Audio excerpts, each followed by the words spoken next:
Soil, I raised them with my hands, fed them with my work, and watched them take everything I ever built. The day they locked me in that nursing home, I didn't cry. I just looked out the window and promised myself one thing. They'd learn what comfort costs when you steal it. My name is John Weaver. I'm 62 years old, though some mornings I feel twice that. I built houses my entire life, big ones, small ones, roofs that could hold through any storm. My own home, the one I built for my wife and our kids, was my proudest work. Every board in that place had a memory nailed into it. The porch especially.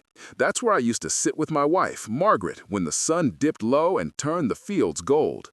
She'd hold my hand and we'd talk about growing old together.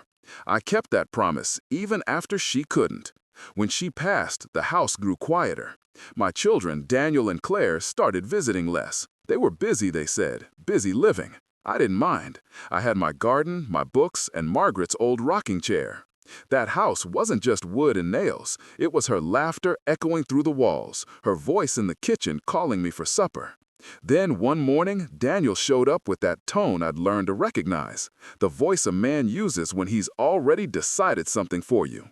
He had a folder in his hand, crisp paper sticking out, and his wife Julia behind him wearing that pity smile I'd grown to hate. "Dad," he said, "we've been talking and we think it's time you moved somewhere safer." "Safer?" I asked. "I've lived here for 40 years. What's unsafe about that?" He looked around the house like it was already a relic. "You're alone now. You've had a few slips. You need people around you, someone to check on you daily." Julia added softly, "It's a lovely place, John. They have gardens, meals, and nurses. You'll be comfortable." I smiled at her because I was raised to be polite, but inside I felt something close to betrayal. They spoke like my life had an expiration date, like the man who'd built their childhood home was now a fragile thing to be stored away. I asked, "And what about my house?" Daniel hesitated. "We'll handle it. We'll take care of everything. It'll stay in the family." That was the first lie. I didn't argue. Arguing with your own blood doesn't get you far when they've already written your fate. I just nodded, went to my room, and sat on the bed Margaret used to make every morning. I ran my hand over the quilt she'd sewn herself. It smelled faintly of lavender, though the scent had faded over the years. "Soil," I whispered to her, "looks like they think I'm done, Maggie, but you and I both know better." That weekend, they came with boxes. My daughter Claire showed up too, crying before she even crossed the threshold. She hugged me tight, repeating, "It's for your own good, Dad." I just patted her shoulder and told her to help Julia with the kitchenware. Watching them pack my life into cardboard was like watching years dissolve into dust. Every photograph they took down, every tool they tucked away, felt like another nail sealing a coffin that wasn't mine. I said nothing. Silence has a power younger people don't understand. They think if you don't fight, you've surrendered. I've learned that silence is how you watch people reveal who they really are. When it was time to go, Daniel reached out his hand for my keys. "We'll lock up, Dad, don't worry." I looked at that hand, the same hand I'd taught to hammer a nail straight, and placed the keys in his palm. "Be careful with them," I said. "They open more than doors." He nodded, not understanding. They never do, not at first. The nursing home was clean, almost too clean. It smelled like disinfectant and endings. The nurse smiled and showed me a room that looked more like a waiting area for people time forgot. A small bed, a dresser, a window that faced another building. I unpacked my things, a few clothes, a framed picture of Margaret, and an old journal. Daniel kissed my forehead awkwardly before leaving. "You'll see, Dad," he said. "You'll like it here." As they walked away down the hall, Julia whispered, "We'll get the house sorted this week." That was when I finally understood. They weren't worried about my safety. They were worried about property, paperwork, power. When the door closed behind them, I sat on the edge of the bed and stared at the picture of my wife. "You'd laugh, Maggie," I murmured. "They think they've outsmarted me." But I remember every nail, every wall, every word written on that deed. For a week, I did what I always do, observed. The staff were kind but overworked, moving from one old soul to another. I saw myself in some of them, men who had built lives now forgotten by the ones they loved most. They all had the same story, told in different words. Children who didn't visit, families who moved on, a home they'd never see again. I became quiet friends with a man named Henry. He used to be a lawyer. He looked at me one afternoon and said, "You don't look like someone who's given up." I smiled. "I haven't." He chuckled. "Good. I can always tell the ones who still have a card to play." At night, I'd sit by the window and watch the rain. I thought about Daniel and Julia sleeping in my bed, opening my drawers, walking through my garden. Maybe they even sat on my porch. The thought burned, but beneath the fire was something colder, satisfaction. Because they didn't know. They didn't know that before Margaret passed, I'd done something she always told me to do. I'd listened. She'd said, "John, when the time comes, make sure our home is protected, no matter what happens." So I had. Quietly, efficiently, and without telling a soul. As I sat in that small, sterile room, the truth felt like a secret flame in my chest. They thought I was powerless, but I was still the man who'd built everything they stood on. And I still had the one thing they could never take, the final signature. The nurse came in to turn off the lights. "You need anything before bed, Mr. Weaver?" "No," I said softly. "I have everything I need." I lay down, listening to the faint hum of the air conditioner, and smiled for the first time in days. They'd think they'd won. Let them. For now. Because every story has two endings, the one people expect and the one they deserve. There are two kinds of men in this world, the ones who buy a home and the ones who build it. I was the second kind. I was 25 when I laid the first brick of that house, back when Margaret was still alive and our children were just dreams we talked about over black coffee and cheap bread. We didn't have much money, but we had time, and that was worth more. I remember the land before there was anything on it, just open soil, the smell of pine, and the distant sound of the river. Margaret would sit on an old wooden crate and read from a gardening book while I worked. "You're making it too big," she'd tease. "We'll never fill all those rooms." I'd smile and say, "Then we'll have space for memories." That house became our life story, written in wood and stone. The front porch was where we sat through summer storms, drinking sweet tea while the rain drummed against the roof. The kitchen was Margaret's kingdom. Warm bread, stew bubbling on the stove, laughter echoing off the walls. The hallway was lined with the marks we made as the kids grew taller, little pencil lines, each with a date beside it. Every corner had a story, every creak in the floor, a memory that belonged to us. When Daniel was born, I built him a cradle out of oak. When Claire came, Margaret painted her room soft yellow. We raised them with calloused hands and full hearts. They didn't grow up with much, but they had love, and I thought that would be enough to teach them what matters. But time does something cruel. It changes what people value. The older they got, the less they saw the home for what it was. To them, it wasn't a legacy. It was property, equity, numbers on a paper. When Margaret died, they were already looking at it like a financial plan instead of a family place. I could see it in Daniel's eyes at the funeral, the way he looked past the flowers and saw square footage instead of memories. After she was gone, I tried to keep the house alive. I planted her favorite roses along the fence, painted the porch every spring, and talked to her picture when the nights got too quiet. I didn't know loneliness could make walls echo so loud. Sometimes I'd hear her laughter in the hallway, faint and warm, and for a moment I'd forget she was gone. Then silence would come back, heavier than before. Claire called every Sunday back then. She'd ask if I was eating right, if I was seeing anyone, if I needed help around the yard. Daniel, on the other hand, was busy. He had his business, his family, his world.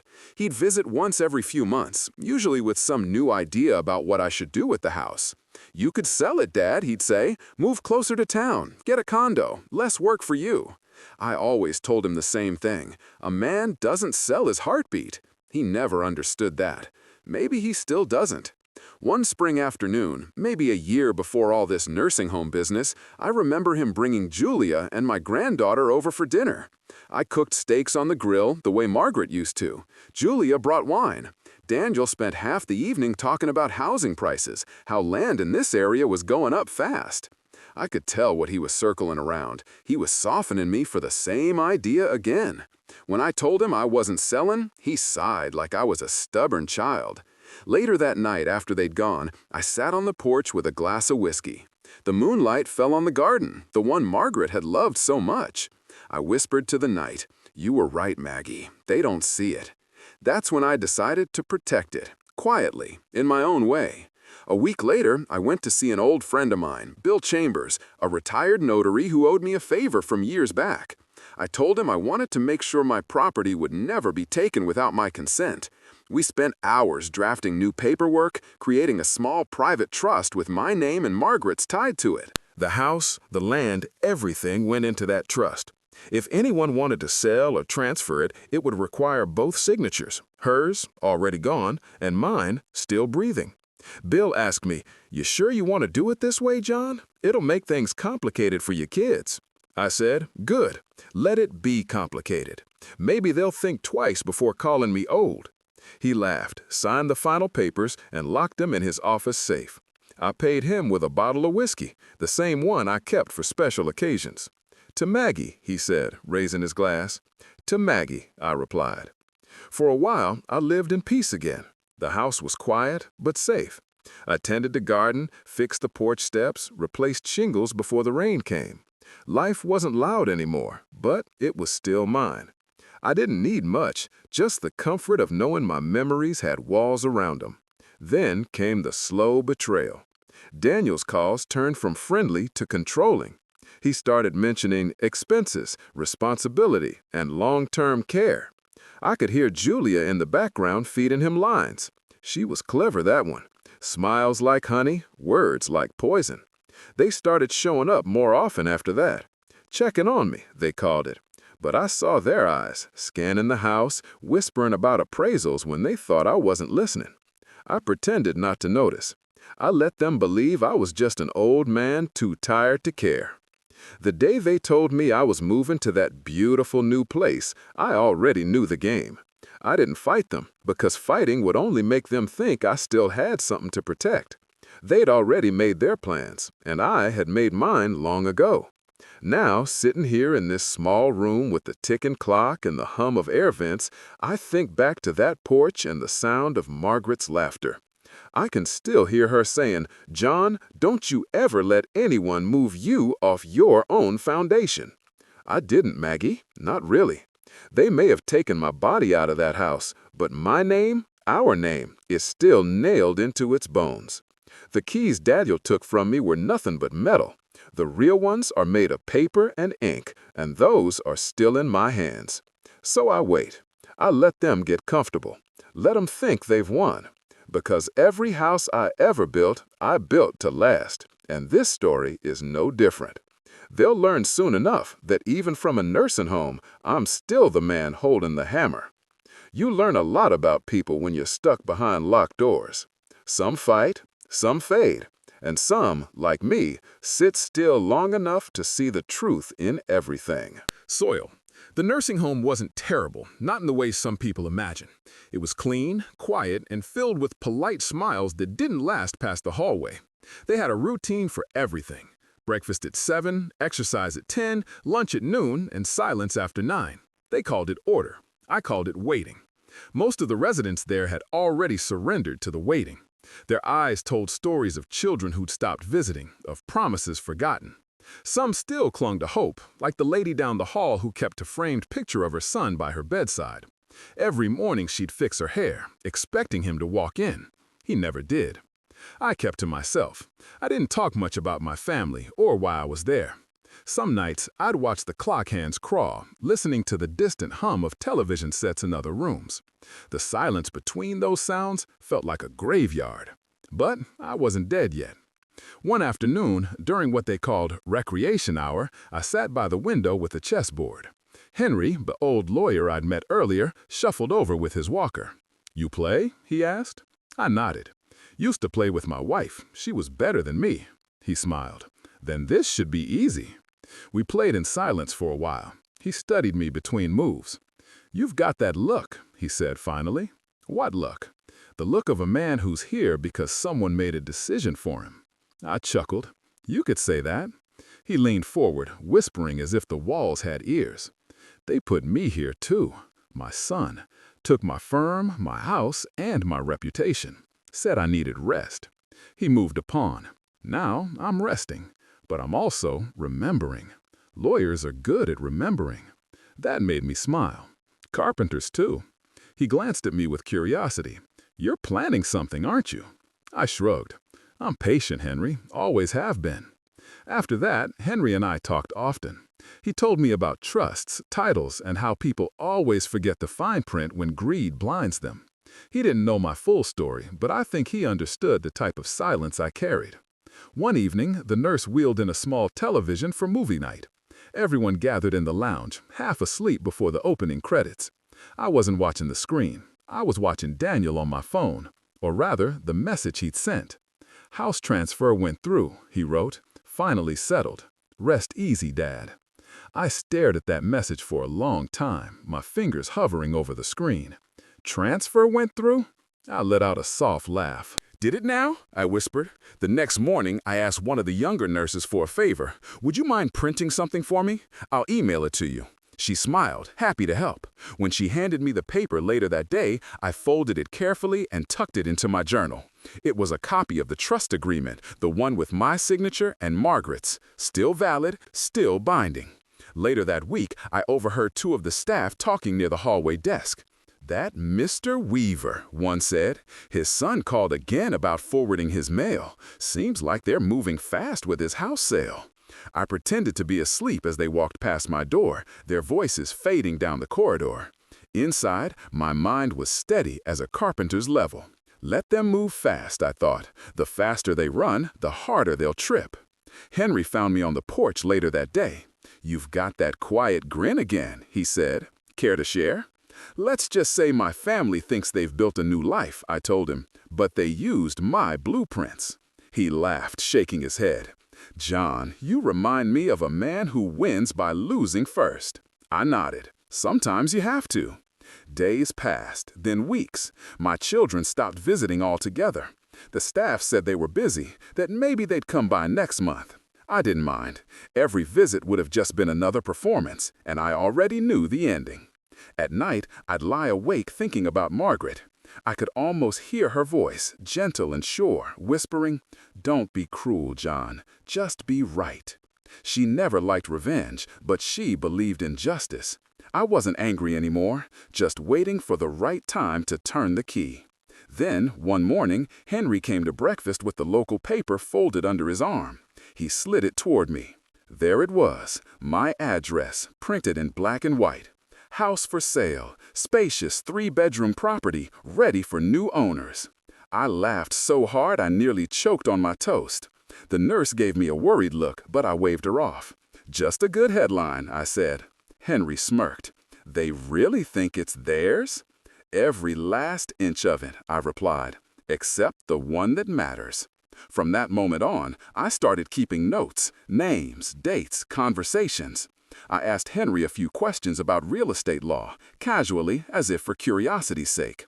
He didn't press me for details. Maybe he already knew I was building something, brick by quiet brick. Nights turned cooler. I'd sit near the window, the same window that overlooked the small courtyard, and I'd think about that house.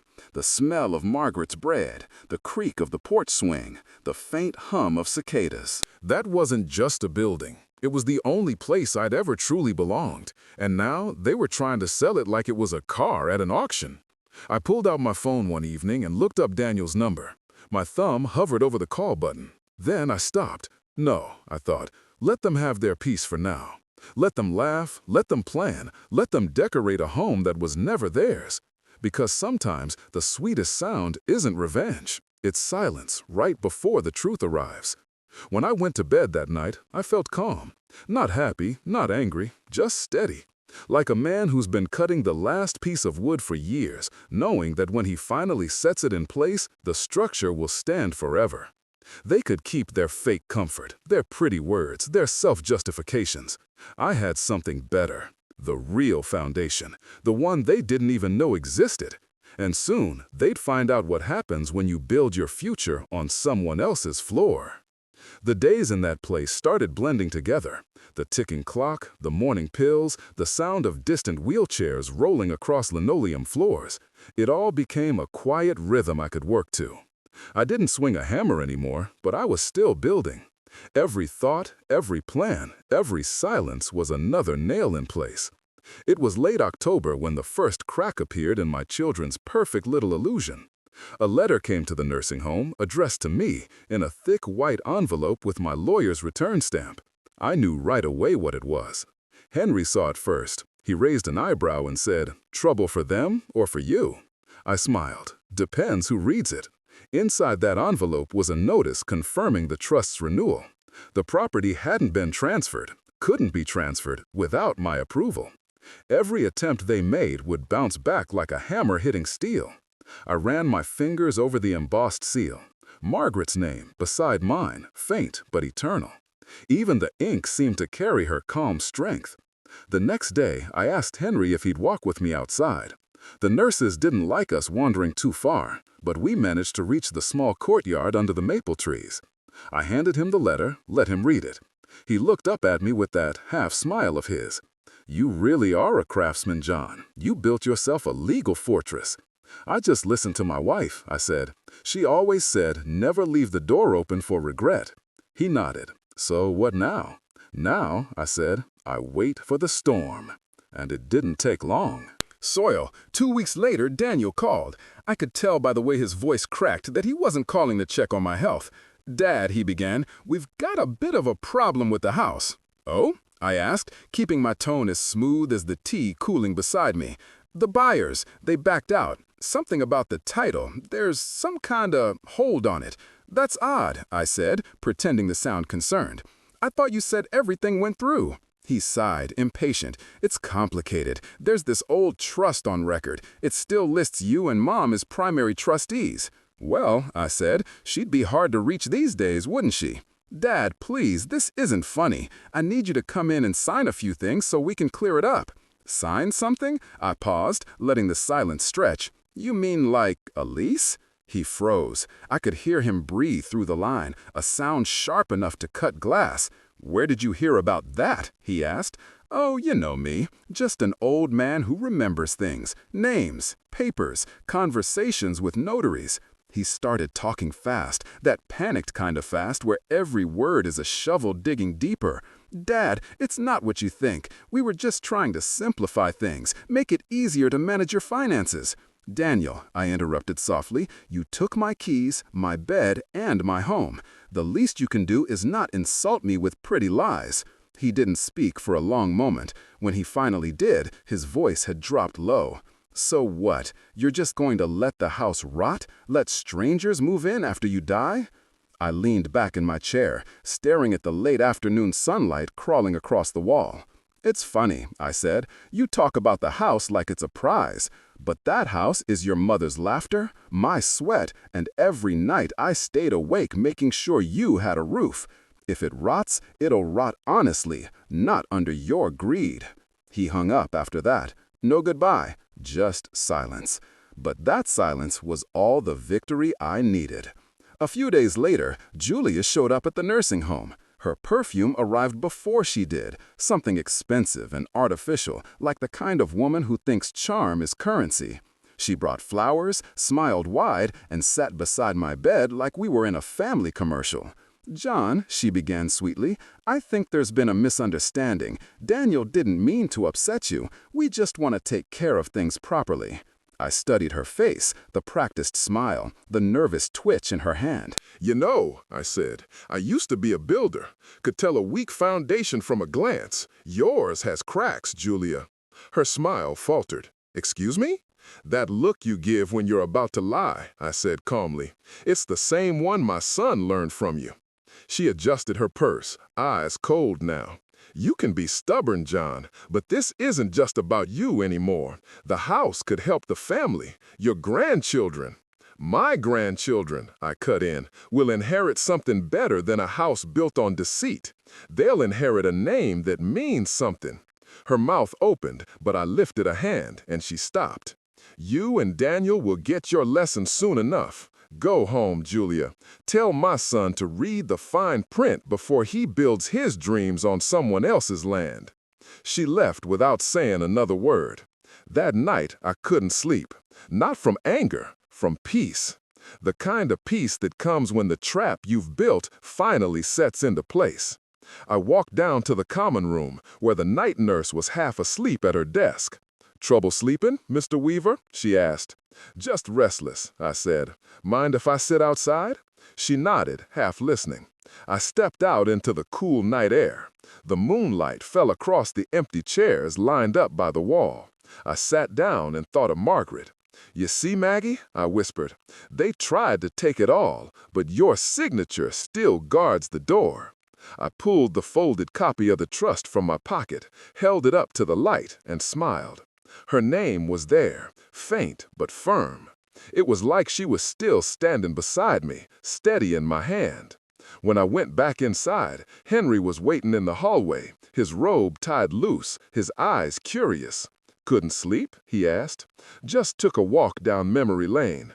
He nodded toward the paper in my hand. "And found something worth keeping?"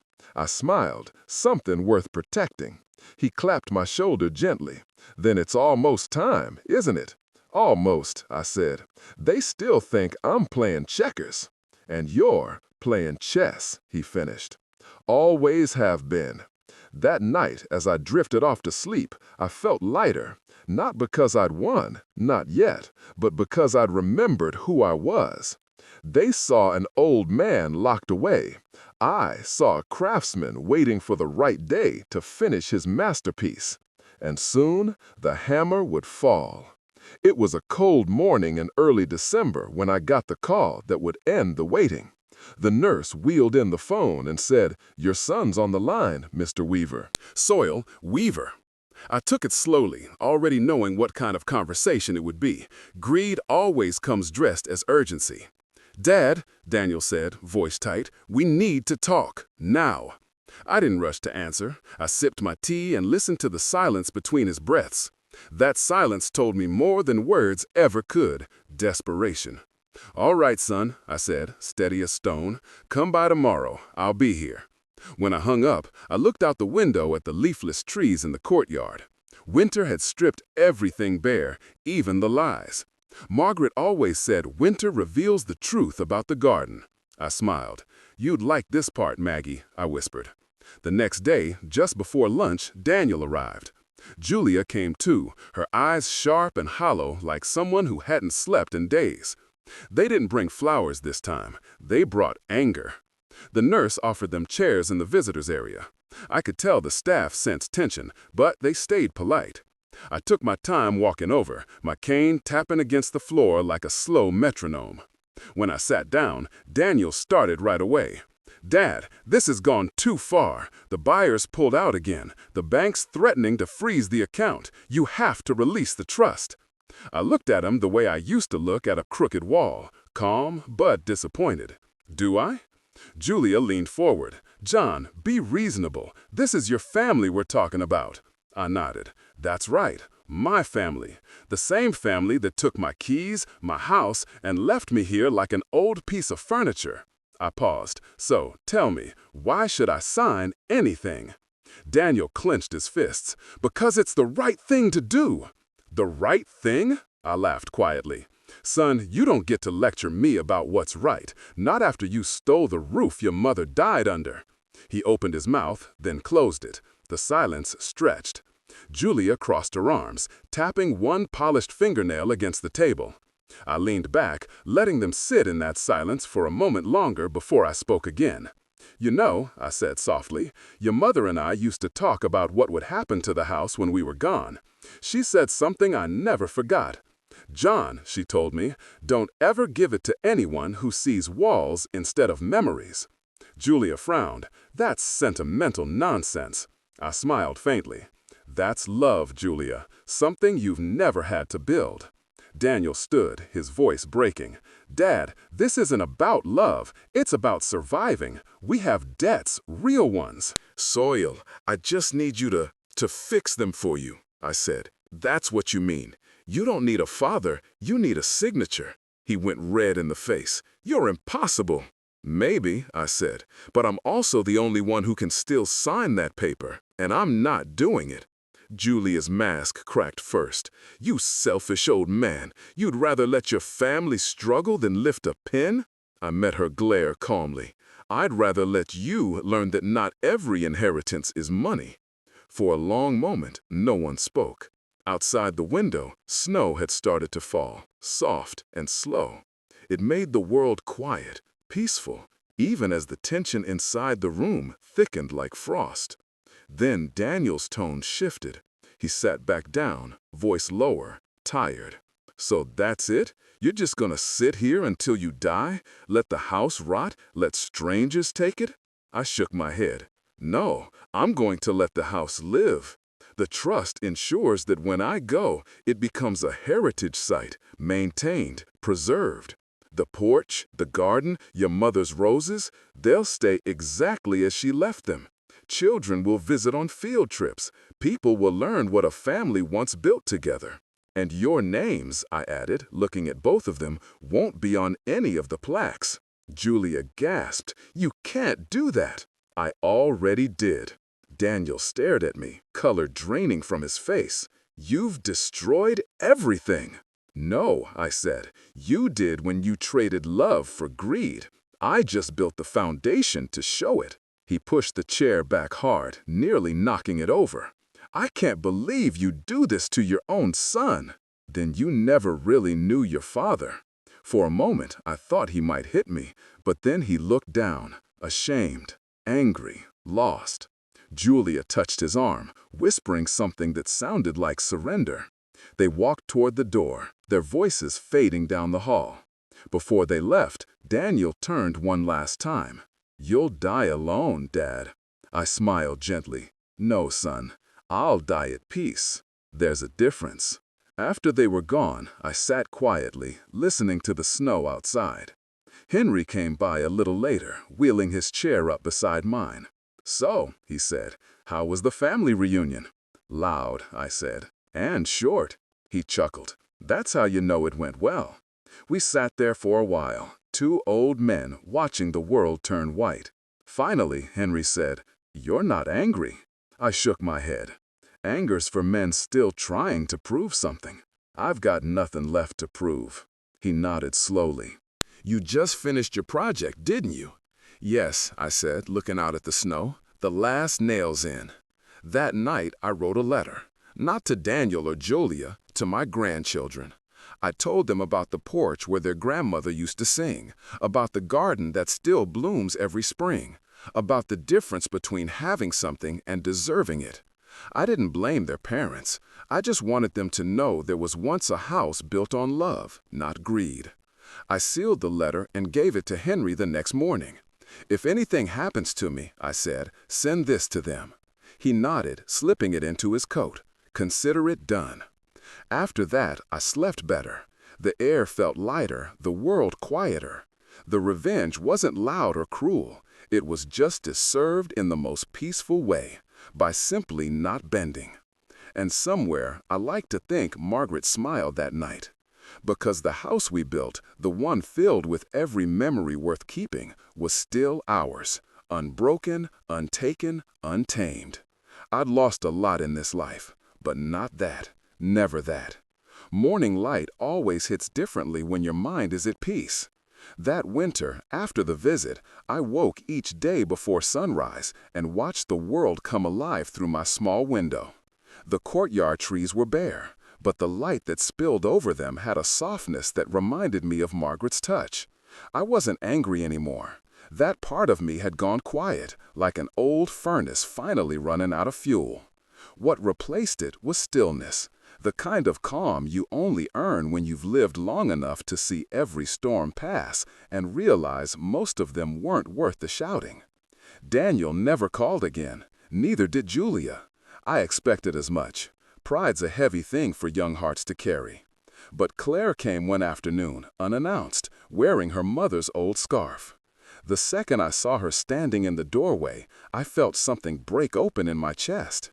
She'd always had her mother's eyes, soft but firm, the kind that could scold and comfort in the same breath. "Hi, Dad," she said gently. "Can I sit?" "Of course," I told her, nodding toward the chair by my bed.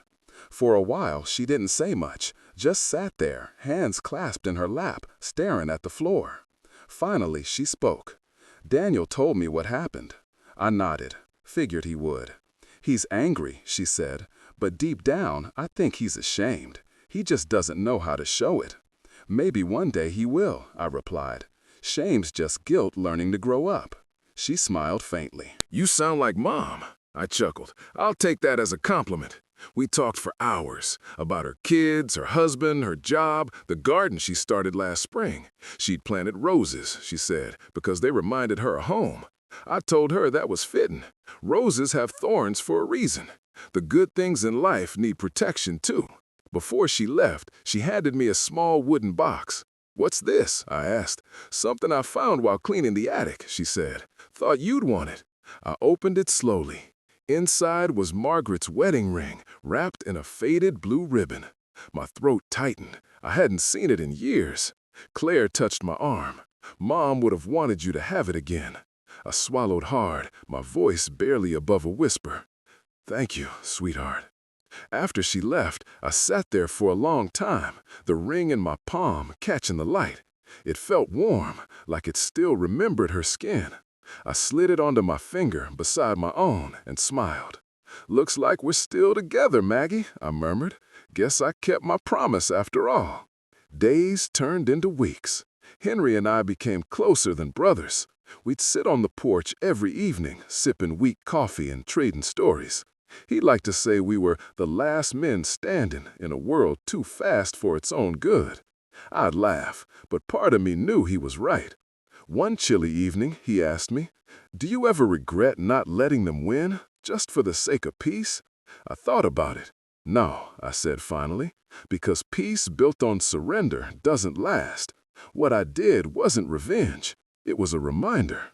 They needed to learn that love without respect isn't love at all."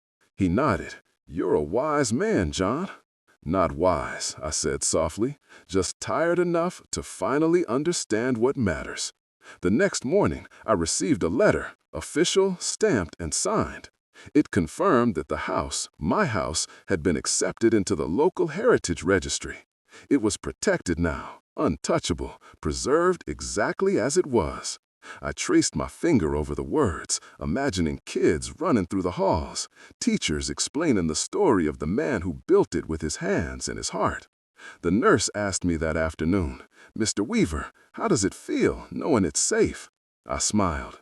"Feels like I can rest now." And I did. I started sleeping through the nights again. The nurses said I looked healthier. Maybe I was. Not in body, but in spirit. The kind of health that comes when you've laid all your burdens down. One night, near spring, I dreamed of Margaret. Soil. She was standing on the porch, just like she used to, the wind playing with her hair. "You did good, John," she said, smiling. "Now come sit with me a while." When I woke, the first light of dawn was spilling across my room. The world was quiet, except for the distant sound of a bird singing outside. I closed my eyes and let that sound fill the emptiness that had once been so heavy. That morning, Henry came by as always. "Coffee?" he asked. "Always," I said. We sat together, two old men, listening to the hum of the day beginning. "You ever think about what comes next?" he asked after a while. "Sometimes," I said, "but mostly I think about what came before. The house, the laughter, the lessons. That's the real inheritance." He nodded, staring into his cup. "Family," he said quietly. "Family," I echoed. "The word doesn't mean blood to me anymore. It means who shows up when everything else is gone." He smiled. "Then I guess I'm family too." I laughed. "You've earned it." That afternoon, I took out my old journal, the one I'd started years ago when Margaret first got sick. I flipped through the pages, reading my own handwriting fading with time. At the very end, I wrote one final entry. _ They thought they locked me away, but I was never trapped. A man's home isn't the wood or the walls. It's the memories he keeps and the peace he builds. Margaret, my love, we did it. The house stands. The lessons live. And maybe, just maybe, they'll remember me kindly when I'm gone. I closed the journal and set it on the nightstand beside Margaret's picture. The sunset that evening painted the sky the same gold we used to watch together. I whispered to her, "I'll see you on the porch." When the nurse checked on me later that night, she said I looked peaceful, like I'd just finished a long day's work. Maybe I had, because sometimes the greatest justice isn't in punishment, it's in peace. And for the first time in a long, long while, I finally had mine.